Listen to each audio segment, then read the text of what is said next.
இத்தனை நாள் உண்மை ஒன்றை மறைத்ததுண்டு. சின்னஞ்சிறு வயது முதல் எனக்கொரு மனைவியுண்டு. கோபம் கொள்ள வேண்டாம் அம்மா, தாங்கிக் கொள்ள வேண்டும் அம்மா.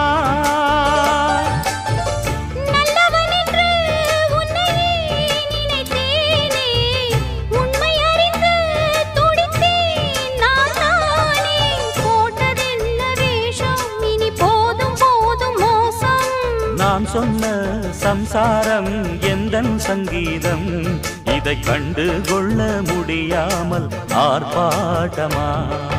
தண்ணீரிலே முகம் பார்க்கும் ஆகாயமே, நல்ல பன்னீரிலே நீராடும் பூந்தோட்டமே.